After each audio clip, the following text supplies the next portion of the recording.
Hello friends, hope you're all so good. Welcome to today's videos. Why English is very important in our life? Why is English so important in school? What are the advantages of speaking English? What is advanced level English? What advanced English?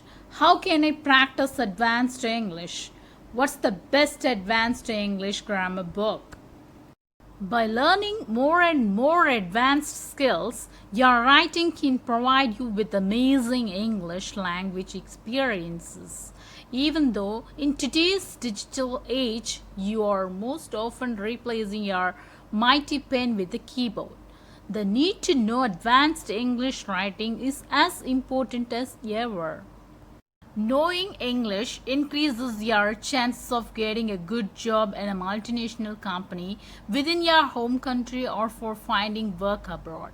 It's also the language of international communication, the media, and the internet. So, learning English is important for socializing and entertainment as well as work.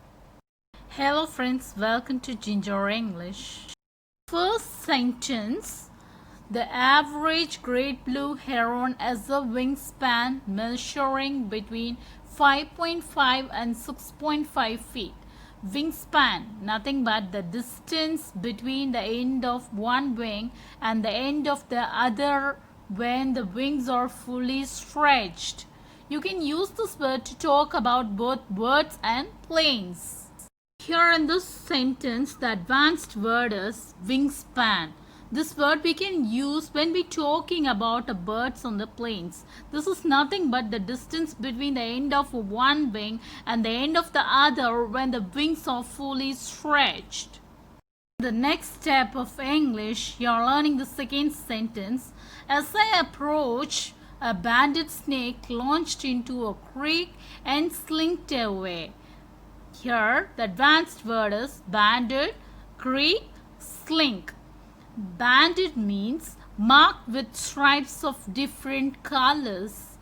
And the next word, creek, means a small river or stream. A small river or stream. And the next advanced word is slink. That is to move in a way that doesn't attract attention, especially because you are being sneaky. Here in this sentence, as I approach, a banded snake is nothing but marked with stripes of different colors on the snake. Launched into a creek. Creek is nothing but a small river and it slinked away. Here, to move in a way that doesn't attract attention. It doesn't get any attraction because you are being sneaky. The next one is Teddy was ecstatic when I told him it was walk time. Hot diggity dog, he squealed.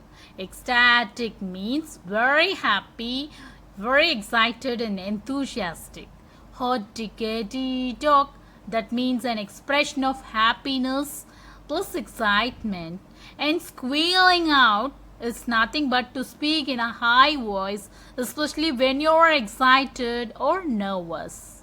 So here in this sentence, Teddy was so excited when I told him about that walking time.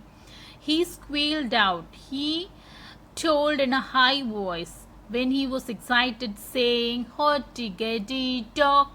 First, we'll see this abbreviation. SB is an abbreviation for somebody. STH is an abbreviation for something. The sentence means tell somebody to do something. In real life, any person or anything can be included in the sentence. Sancho's became a regular ledge where my husband's leg is concerned. A regular. It's a slang used for emphasis to show that somebody or something is an exact or clear example of the thing mentioned. Lech. This should be pronounced lech. It's a slang or disapproving. That means disapproving. A man who shows an unpleasant sexual interest in somebody. I hope this now you come to know the meaning of this sentence. Okay, now let's see some spring idioms. as fresh as a daisy, a social butterfly, a grass widower, as green as grass, to drop a bombshell, to have your head in the clouds. The grass is always greener on the other side. Okay, let's look some American English versus British English.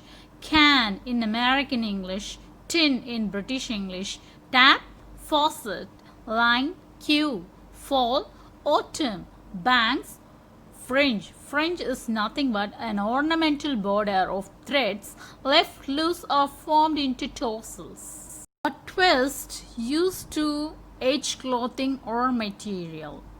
Flashlight in American English, torch in British English, band-aid, plaster, ladybug, ladybird, trash can and dustbin.